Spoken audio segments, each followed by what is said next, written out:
News coming in of an encounter in the Bandipora area of Jammu and Kashmir, in which earlier we knew that two men had been killed. It now emerges that these two belonged to the Air Force. There were two Air Force Garud personnel who were killed in the action. An army statement, in fact, that has just been released says, in an intense operation this morning in Hajin, Bandipur, two terrorists were killed.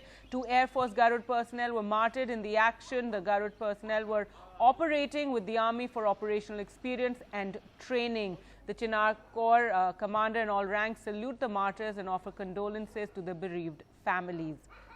Well, let's go across to Nazir for more details. So, Nazir, it now emerges these weren't just Jawans, but they were actually in training currently. They belonged to the Air Force. Yeah, and it is first time when Air Force personnel have been killed in an encounter.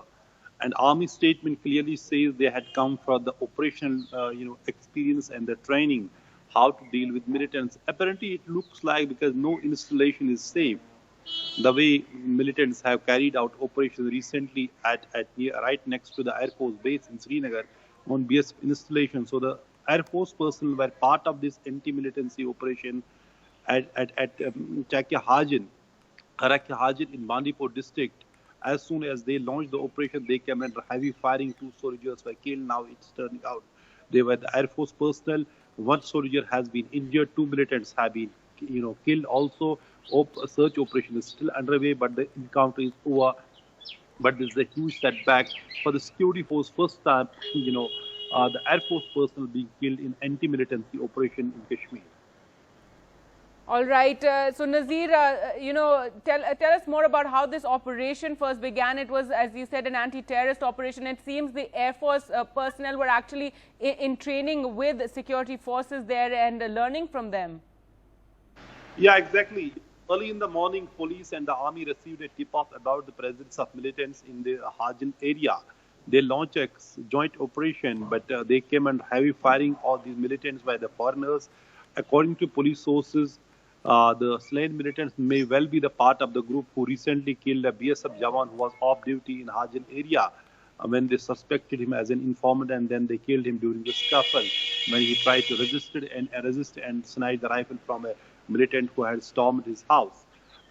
So now, early this morning when this operation was launched, it was unknown to everybody who always, it's first time when the Air Force is part of any counter-militancy operation in Kashmir.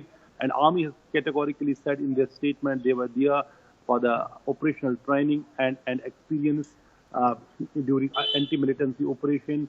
As I said, that every installation is under threat. Militants are trying, particularly Jaish-e-Mohammed group, are trying to target high-value security installation. Last week on Tuesday, when the BSF Camp 182 battalion was targeted, attacked, stormed by militants. That is right next to the Srinagar Air Force Base and also the Srinagar Airport. So every security agency has to be prepared to deal with this type of militancy and the attacks in the valley, particularly Fidain. And this morning when the operation was launched, normally it is Army, Police and the CRPF who launch joint operation. But this is the first time where the Air Force personnel were also part of it, and Army has said they were there for the operational experience and training.